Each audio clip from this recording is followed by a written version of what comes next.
This is the Dollemore Daily, and I'm Jesse Dollemore. Conservatives collectively are losing their minds right now because even though Donald Trump got three nominees onto the Supreme Court during his 4 years in office, they are begrudging Joe Biden a single pick. They are up in arms that he would attempt, that he would even suggest to put a black woman on the bench. Ted Cruz, who is profoundly unlikable, was on his little podcast with Michael Knowles, a couple of racist trolls. It's called The Verdict. And the title of the episode was Only Black Women Need Apply. And I'll play a couple clips from it, and we're going to talk about it. It is vile and reprehensible that these two gentlemen feel so free and emboldened to take to the airwaves and say this kind of trash. Because that's what they are. This is filth. These are human garbage people. Watch this first clip where Ted Cruz is saying that it's offensive that Joe Biden would assert that his choice for his constitutional duty to nominate someone to the Supreme Court, it is offensive that he would pick a black woman. Listen, Biden, the fact that he's willing to make a promise at the outset that it must be a black woman, I got to say that's offensive. Right. You know, black women are what, 6% of the U.S. population?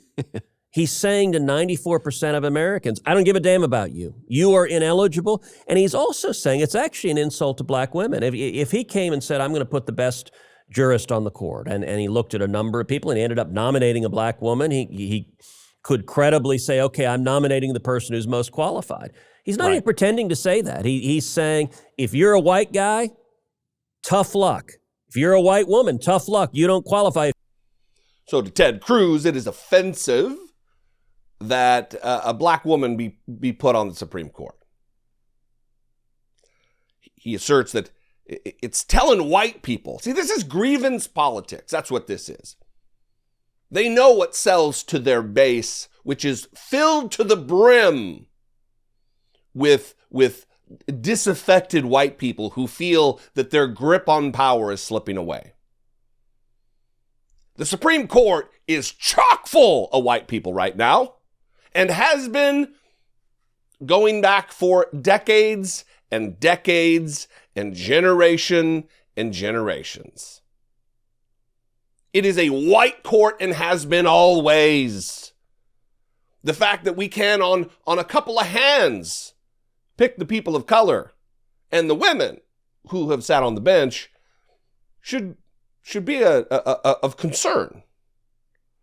But to Ted Cruz, whipping his base into a frenzy, if you're a white guy, tough luck.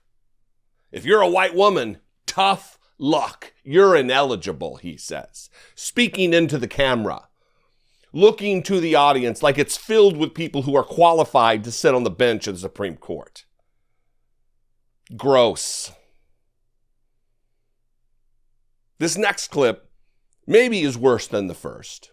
It took place seconds later in the podcast. Watch this. And it's just, it is an example how Democrats, and particularly the far left, everything is race, everything is that they will discriminate based on race, they will pigeonhole you, they don't care about the independent, the individual. It is offensive if you're this woman who probably hasn't been selected yet, but this future black woman who's going to be the nominee. You are being told at the outset, you are a diversity hire. I am not picking you for your merits. I'm picking you for your skin and for your sex. So to these two entitled dipshits, the fact that every pick, the wildly vast majority of picks on the Supreme Court have been white male, that's not obsession with race. That's just the default. That's the way it should be. And anything else out of the norm is offensive. Because if Biden said, I'm going to pick a white man, there would be crickets from conservatives all over the world. But the fact that he chose a black woman, or is going to choose a black woman, there is outrage.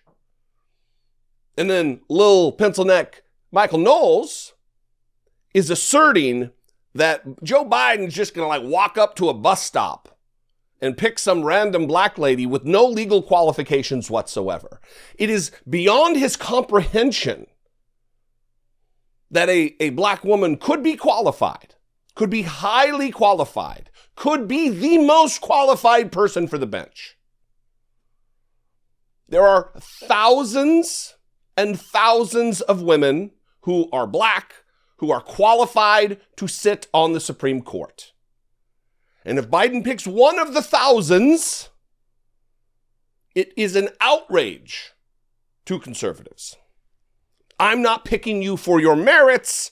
I'm picking you for your skin and your sex, Michael Knowles, genius extraordinaire, says. So he's predicting that whoever it is that Joe Biden picks, whoever it may be, she won't be qualified. It's not for her merit that she's being picked. It's not for her brains, her intellect, her ability, her qualifications. It's not about that. The only reason Joe Biden is picking her is because of her skin color and her sex, according to Michael Knowles. This is the quality and caliber that they have on the other side. This is it. It is no wonder that they are attacking our democracy when they don't have the brain matter necessary to start an argument, to begin to analyze the situation we have in our country. They ignore, not only do they ignore history, they are whipping their base into a frenzy to have them, as a matter of policy, ignore and not have history taught. This is where we are in America today. It is not just sad and disgusting, gross. It is dangerous. Because people watch this show and think, oh, a couple of smart fellas there. The clowns who patronize this show. They feel like they're being fed intellectual red meat. Oh, this is hearty stuff. And it's just a couple of dimwits trying to make racist arguments. Not trying to, they're making them. In an effort to brainwash the base, to whip them into a frenzy of racial grievance. That your power's slipping away. Look, they're putting black ladies on the Supreme Court. What are we gonna do? What do you think, though? I would love to know. You can call, leave me a brief voicemail, 714-576-4054. Of course, you can email me daily at dollemore.com. Thanks for joining me today. What are we going to do? What are we going to do? Here's something you can do. King of segues. Follow me on social media. I'm at Dollemore just about everywhere. Instagram, Twitter, TikTok. I'd love to have you connect with me there. And if I do something for you, if I bring you some value, if I bring you a smile or some information, some ammunition to go into your week and intellectually mix it up with people you work with, I would appreciate your support. You can help support and produce what I do here on YouTube by clicking the join button below this video. For as little as $1.99 a month, you can become a channel member, or you can go over to patreon.com/IDoubtIt podcast. I love you guys. I appreciate you so much. Thanks for your time and attention, watching, subscribing. I just crossed 350,000 subscribers, which is beyond amazing, beyond what I ever suspected could become possible doing dumb little YouTube videos. Anyway, I love you guys. I will see you next time. Until I do, be genuine and take care of one another.